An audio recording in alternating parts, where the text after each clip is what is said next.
رب العالمين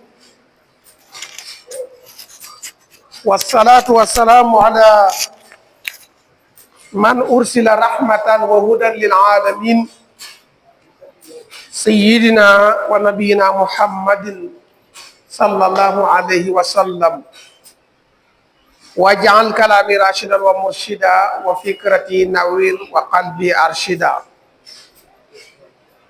Chers frères et sœurs, le vendredi passé,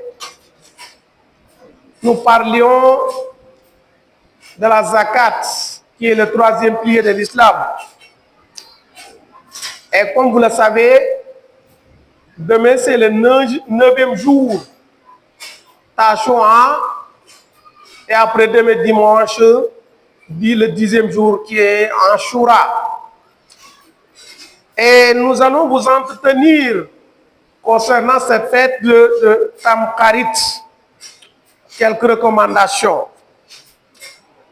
Et bien avant, chers frères, vous devez savoir que nous sommes dans une nouvelle année, l'année 1447. Et nous devons remercier Allah subhanahu wa ta'ala, lui rendre grâce. Car nous étions avec beaucoup de nos frères et sœurs et qui ne sont plus là. Nous sommes toujours vivants, c'est une grâce. Nous sommes en bonne santé et pourtant beaucoup de nos frères sont actuellement internés dans les hôpitaux. Et si nous sommes en bonne santé, c'est encore une chance de rendre grâce à Allah subhanahu wa ta'ala. Et rendre grâce à Allah, c'est de se purifier l'âme et regarder tout ce qui a été fait pendant cette année. Qu'est-ce que vous avez fait pendant cette année?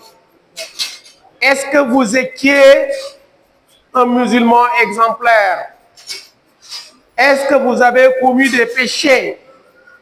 Si vous en avez commis, vous les repentissez, demandez le pardon et faire un repentir sincère et de ne plus y retourner. Si vous avez fait de bonnes actions, vous allez les multiplier. C'est ça qui est un repentir sincère.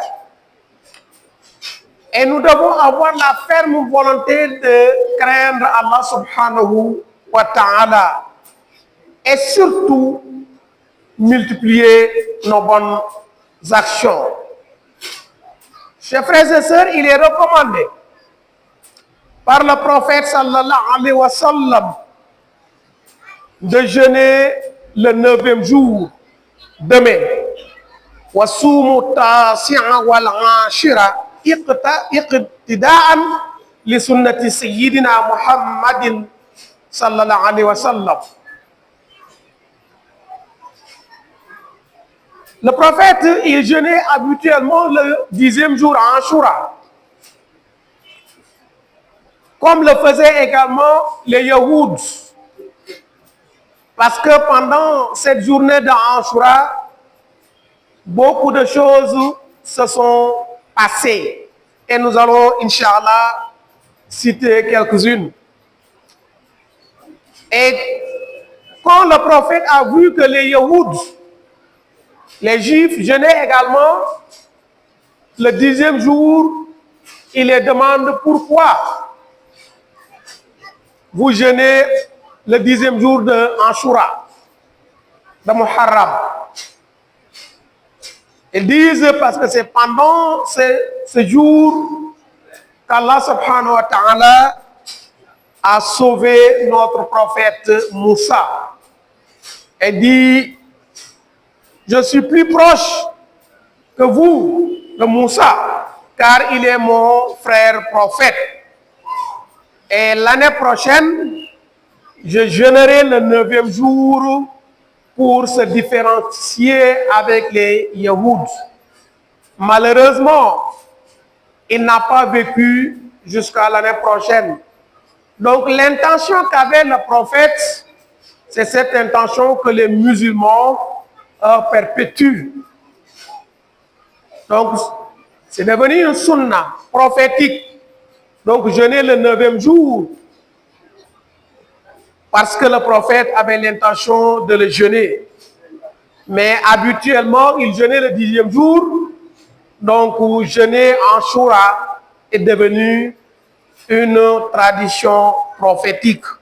Jeûner Tashua et Ashura, ça veut dire demain samedi et après-demain dimanche. Que Dieu nous donne la bonne compréhension.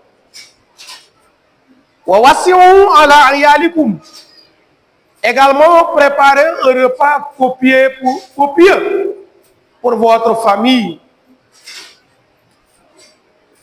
Il faut beaucoup faire plaisir à la famille, à vos enfants pendant cette soirée de Ashura, ça veut dire la nuit du samedi au dimanche.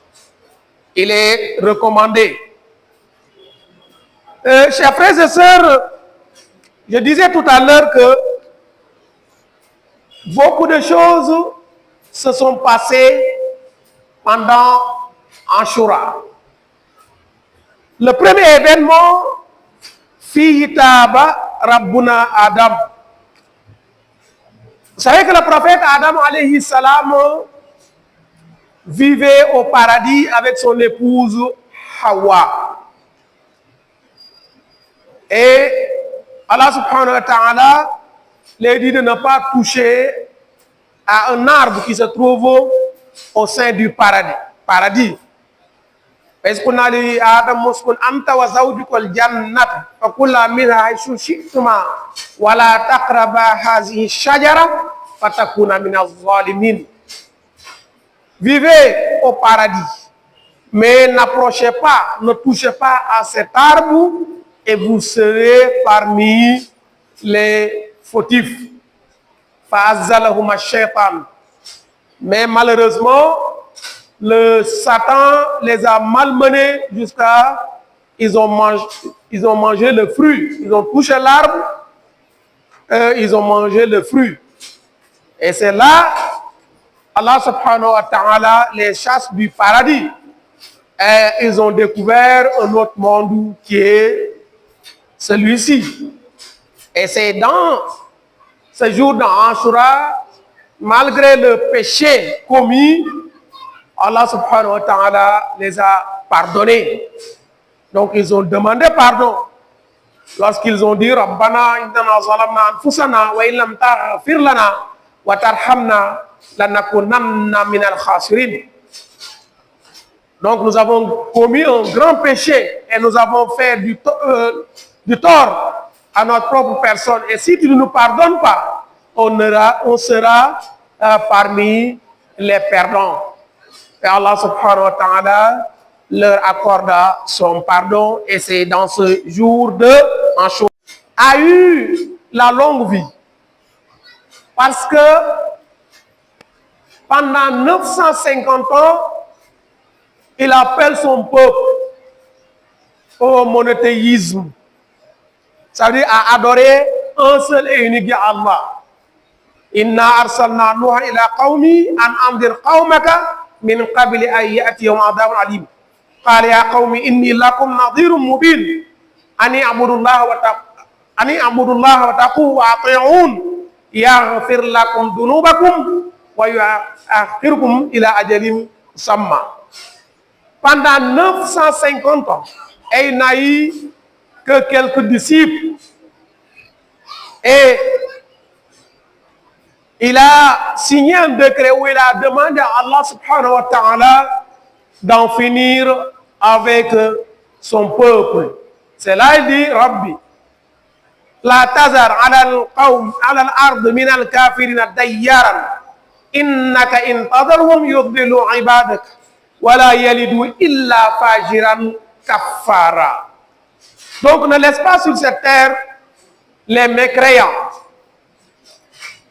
Parce qu'il faut continuer à dévier le petit nombre qui me suivent et ils vont se multiplier parce qu'ils vont avoir des enfants qui seront des mécréants.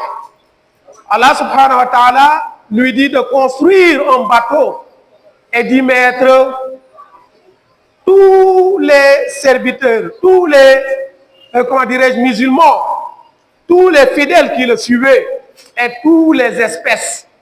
Et lorsqu'il construisait le bateau, son peuple se moquait de lui. Il disait, tu étais prophète hier et aujourd'hui tu es un menuisier. Mais il sait la suite. Et pour le faire du mal, ils sont allés même mettre des souillures dans le bateau. Alors ils sont allés, excusez-moi, il faut que je le dise, ils sont allés chier, remplir le bateau de caca. Rien que pour le faire du mal. Mais Allah subhanahu wa ta'ala les a donné une maladie, une épidémie de la peau qui les grattait, il y avait des boutons. Et lorsqu'une personne allait dans le bateau pour perpétuer ce qu'il faisait, à lui mettre caca, excusez-moi, et il a constaté que quand il a touché les caca, il est guéri. Et c'est eux-mêmes qui ont ramassé tous les déchets pour se laver, pour se frotter. Et c'est ça qui est devenu un médicament. Donc non seulement ils ont enlevé tous les déchets, mais ils l'ont lavé le bateau pour se laver avec de l'eau. Voyez, quand Dieu est avec toi, il ne faut rien craindre. Et quand ils sont montés dans le bateau, son fils et son épouse refusaient de monter dans le bateau. Et lorsqu'il a dit, Inna bni min ahli wa inna wa'adaka al-haq, mon Dieu, mon fils est parmi ma famille. Dieu l'a dit, innahu laysa min ahlik, innahu laysa min ahlik. Il n'est pas parmi tes serviteurs, parmi tes fidèles, donc il n'appartient pas à ta famille. Et il a été noyé. Parce qu'il a averti, et il dit, Sa'awi ila jabalin ya'asimuni min al-ma. Mon fils, viens monter dans le bateau.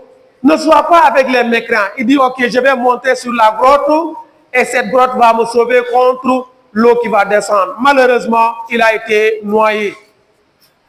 Il a été noyé. Donc, quand tu as un bon père, quand tu as un bon mari, quand tu as une bonne femme, quand tu as de bons oncles, alors que tu n'es pas bonne, ça ne te servira à rien. Parce que son fils, sa femme sont en enfer. Lot, sa femme est en enfer. Ibrahim, son père est en enfer. L'oncle paternel du prophète est en enfer. Pharaon, qui est une mauvaise personne, sa femme est au paradis. Quand Dieu nous dit, Baraballahu masalan lilladhina kafaru imra'ata Nuh wa imra'ata Lut kanata tahta 'abdayn min ibadina salihayn fa khanatahuma falam yughniya anhuma min Allahi shay'an wa qila udkhulan nara ma'a ad-dakhilin. Il parle des deux épouses de Lut et de Nuh. Mais quand il nous dit Daraballahu masalan lilladhina amanu imra'ata Fir'auna iz qala rabbi ibni li 'indaka baytan fil jannah. Il parle de l'épouse de Pharaon qui est actuellement au paradis. Donc, chacun répondra par ses actes que Dieu nous donne la bonne compréhension. Et c'est dans ce jour d'Ashura qu'Allah subhanahu wa ta'ala a sauvé le prophète Moussa alayhi salam.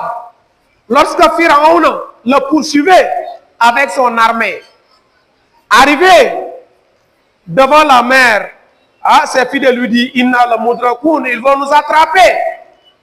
Moussa l'a dit, qu'Allah, jamais, parce que le Seigneur est avec nous.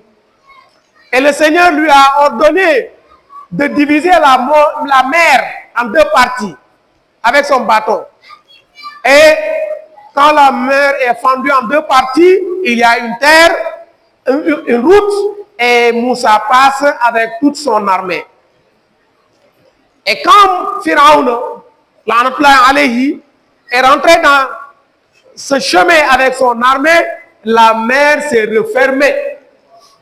Et Pharaon a voulu devenir musulman.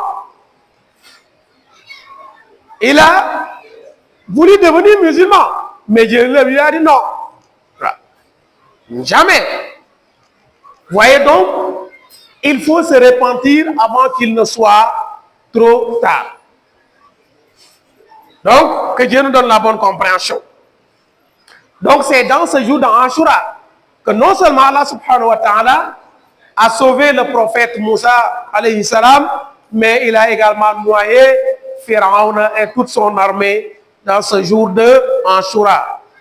Et le prophète Yunus alayhi salam a été extrait dans ce jour d'Ashura du ventre du poisson lorsqu'il a été avalé par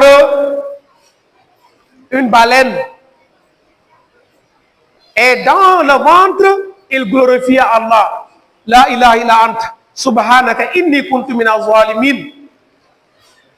Et Dieu dit, s'il n'était pas parmi les évocateurs étant dans le ventre, de toute façon, il resterait jusqu'à le jour de la résurrection. لولا أنه كان من المسبحين للبث في بطنه إلا يوم يبعثون. Mais Allah subhanahu wa ta'ala a ordonné le poisson de l'extraire devant la plage. Donc c'est dans ce jour d'Ashura. Également le prophète Youssouf alayhi salam, par la cause de la méchanceté, il a été jeté dans un puits et il a été accusé de viol et a été également jeté en prison. On ne peut pas raconter toute l'histoire, mais lorsqu'il disait à son père, Inni ra'aytu ashara kawkaban wa shamsa wal qamara ra'aytum li sajidin qala ya bunay la tuqsus ruqyat ala ikhwatik. Il dit à son père, j'ai rêvé 11 étoiles, plus le soleil et la lune qui se prosternaient devant moi. Et son père, connaissant la méchanceté de ses frères, lui a dit, il ne faut jamais rencontrer cette histoire à tes frères. Malheureusement, ses frères l'ont jeté dans un puits et il a été vendu par des commerçants dans le palais. Et la femme du roi qui l'aimait voulait commettre l'adultère avec lui et il l'a refusé. Et finalement, il s'est retrouvé en prison pendant bon nombre d'années. Et c'est dans ce jour d'Ashura qu'il a été extrait du puits, mais il a été également libéré de la prison. Vous voyez que beaucoup de choses se sont passées dans ce jour d'Ashura. Ibrahim alayhi salam également a été jeté dans le feu. Parce que lui, il incarnait le monothéisme. Un seul et unique Dieu. Lorsqu'il disait à son père, qui est ton Seigneur. Et vous connaissez la suite de l'histoire. Et quand il a cassé les faux dieux, tout ce qui s'est passé, et son peuple a décidé de le jeter dans le feu ardent. Et lorsqu'il a été jeté, Allah subhanahu wa ta'ala a dit au feu d'être en paix. Ya narukuni bardan wa salaman ala Ibrahim. Dieu dit au feu, sois paisible. Sois paisible sur Ibrahim. Et étant dans le feu, il est en toute tranquillité. Il y a certains même qui disaient que même il grelottait de froid étant dans le feu. Et c'était dans le jour d'Ashura qu'il a été sauvé. Également, le prophète Idriss a été élevé dans ce jour d'Ashura. Lorsque Dieu nous dit, Warafa'nahu makanan aliyya. Donc, mais c'est dans ce jour d'Ashura que cette triste nouvelle s'est passée que le petit-fils du prophète, alayhi salam, Imam Ali, Imam Hussein, a été abattu, a été froidement tué avec toute l'armée, avec tous ses disciples. C'est une triste nouvelle. Et même son frère Hassan a été empoisonné dans cette nuit d'Ashura, ça veut dire la nuit du samedi au dimanche, du 9 au 10. Très rapidement, il est recommandé, ce n'est pas une obligation, mais c'est une recommandation de prier 4 rakas. Pour celui de 4 rakas, vers les 10h, 11h. C'est comme Nafila. Il est également recommandé de faire la grande ablution. Il est bon de faire la grande ablution. Également de faire des aumônes dans ce jour d'Ashura. Il est également bon de se couper les ongles. Il est bon également de mettre calé dans les yeux. Il est également bon de rendre visite aux malades, se rendre dans les hôpitaux ou même les personnes internées dans les maisons, les rendre visite et surtout les aider. Il est également recommandé ou il est également bon d'aller ziarer, effectuer une visite de ziarer à un savant, les imams, les oussas, et avec surtout quelque chose. Voilà, avec un chassé rempli de provisions ou avec de l'argent. Oui, il est bon de le faire pendant ce jour dans Ashura.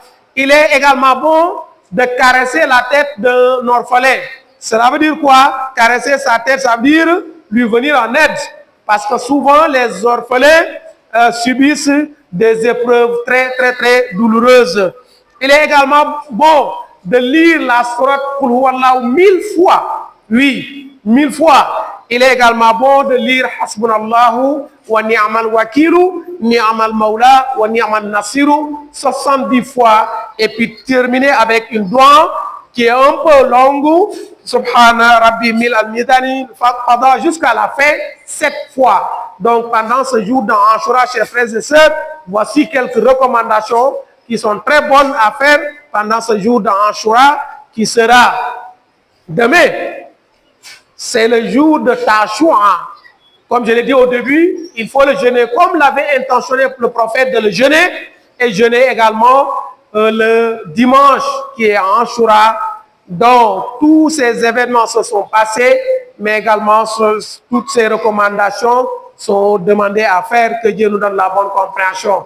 Allahumma inna nas'aluka min kulli hammin faraja, wa min kulli dhiqin makhraja, wa min kulli usrin yusra, ومن كل فاحشة سترا وعلى كل خير سبيلا وافتح لنا كل باب كنت فاتحه للصالحين من الخيرات يا الله واشلب بنا نهج رشد واكفنا ضللا واطردنا جن والشيطان يا الله وكملا كل ما نهو ونقصره كل ما نختار يا الله طويل لنا عمرنا صحح لنا بدنا وهب لنا رشد والتوفيق يا الله ودمرا كل عادات الذر بنا قبل وصولنا يا الله يا الله اللهم إن أريد إلا الإصلاح ما استطعت وما توفيقي إلا بالله عليه توكلت وإليه أنيب والسلام عليكم ورحمة الله تعالى وبركاته.